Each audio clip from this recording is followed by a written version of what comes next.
संविधान में दलितों के लिए तो हरिजन लफ्ज का इस्तेमाल नहीं किया गया है। रिजर्वेशन में से रिजर्वेशन का मतलब है शेड्यूल कास्ट को आपस में लड़ाना, SC ST को ये लड़ते रहे कि इसको कम मिला, इसको ज्यादा मिला है, जो ये नहीं होना चाहिए था। साथियों नमस्कार, मैं सत्यानंद स्वामी और आप देख रहे हैं सत्या एक्सप्रेस। हरियाणा की ताज़ा तरीन खबरें लगातार हम आपको दिखाने का प्रयास कर रहे हैं। लगातार वहां की चुनावी खबर को आपके पास बखूबी से भेजने का प्रयास कर रहे हैं। बड़ी खबर फिर से आई है कि जगाधरी, यमुनानगर जगाधरी में बहन कुमारी मायावती की रैली थी। उस रैली में जिस बात को लेकर के उन्होंने बड़ा बयान दिया है, वह बयान जब से लोगों के दिमाग और दिल में बैठा है तब से लोग सिर्फ बहन जी का नाम ही ले रहे हैं। आखिर बहन जी ने क्या कह दिया था? आरक्षण की बात तो कई दिनों से कर रही हैं, फिर बहन जी ने क्या बात कह दी? हरियाणा में चुनाव है, बहन कुमारी मायावती का आखिरी चुनाव रैली 1 तारीख को यमुनानगर के जगाधरी में थी। दूर दराज से लोग देखने के लिए आए, दूर दराज से लोग सुनने के लिए आए और बहुजन समाज पार्टी के समर्थन में ज़्यादा तो लोग दिखाई दे रहे थे। आपने देखा होगा कि हर रैलियों में बहन कुमारी मायावती सिर्फ आरक्षण की सबसे ज़्यादा बात कर रही है। जानते हैं क्यों? क्योंकि हरियाणा में SC ST OBC वर्ग के लोग बहुत ज़्यादा हैं, इसलिए बहन जी कह रही है कि अगर आरक्षण की बात आ जाए, जैसे सुप्रीम कोर्ट ने आदेश जारी किया था कि हम आरक्षण में आरक्षण लाएंगे, यानी आरक्षण में वर्गीकरण करेंगे, तो बहन जी का साफ साफ कहना है कि अगर आरक्षण में वर्गीकरण किया जाता है या आरक्षण में आरक्षण लाया जाता है तो कहीं न कहीं साफ तौर से SC और ST को लड़ाने का काम करेंगे। शेड्यूल कास्ट आपस में ही लड़ने लगेगा कि किसको सबसे ज़्यादा आरक्षण मिला, किसको सबसे ज़्यादा आरक्षण मिला।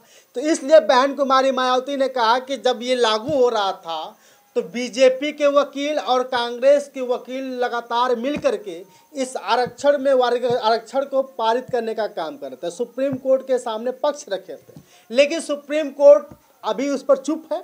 बहन कुमारी मायावती चाहती हैं कि आरक्षण में आरक्षण नहीं हो, आरक्षण में वर्गीकरण नहीं किया जाए, क्योंकि वो हमेशा इसका घोर विरोध कर रही हैं कि आरक्षण में वर्गीकरण नहीं होना चाहिए। लेकिन उसके बाद जैसे बहन कुमारी मायावती ने हरिजन शब्द की बात कही तो उन्होंने कहा, एक वक्त था कि 1977 में जब वकालत की पढ़ाई कर रही थी दिल्ली यूनिवर्सिटी में, तब उस समय भी जातिगत बात को लेकर के उन्होंने आवाज़ उठाई थी और उस समय जाति तोड़ो सम्मेलन भी इकट्ठा किया था कि उस सम्मेलन में जाति तोड़ने की बात कही जाए। बहन कुमारी मायावती के बारे में तो छोड़िए, वहाँ के लोगों के बारे में भी कहा जा रहा था यहाँ हरिजन बहुत ज़्यादा हैं, हरिजन की कैटेगरी बहुत ज़्यादा है, हरिजन लोग बहुत ज़्यादा हैं।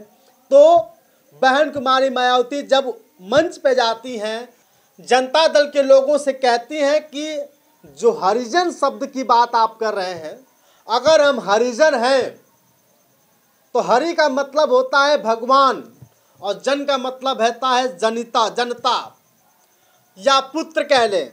अगर हम भगवान की संतान हैं तो बाकी लोग क्या शैतान की संतान है?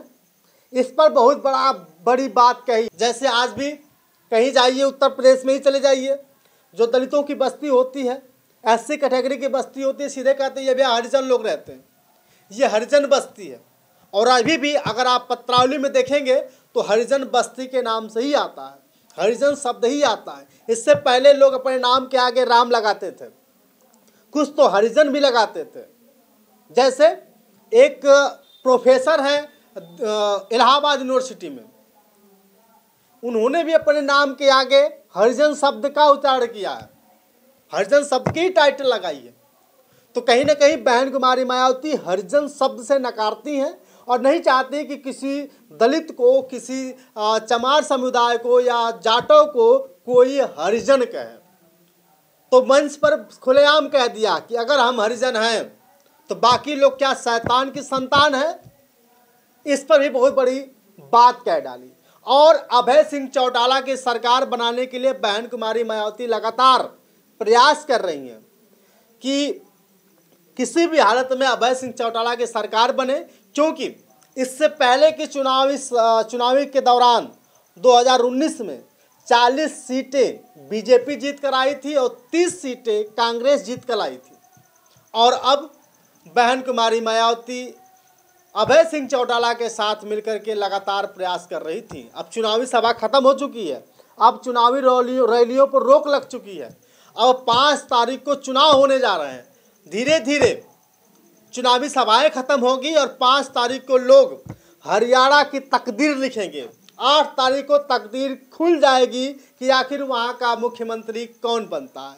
फिलहाल अगर हम बसपा की बात करें तो बसपा उत्तर प्रदेश में तो कुछ नहीं कर पाई थी, लेकिन कहीं ना कहीं हरियाणा में करने की पूरी तरह से कोशिश कर रही है। बहन कुमारी मायावती पहले उपचुनाव भी नहीं लड़ती थी, लेकिन उत्तर प्रदेश में अब 10 सीटों पे उपचुनाव भी लड़ने जा रही है। तो कहीं ना कहीं बहन कुमारी मायावती अब स्टंट ले ली है, अब हमेशा हर मुद्दों पे बात करना शुरू कर दी है।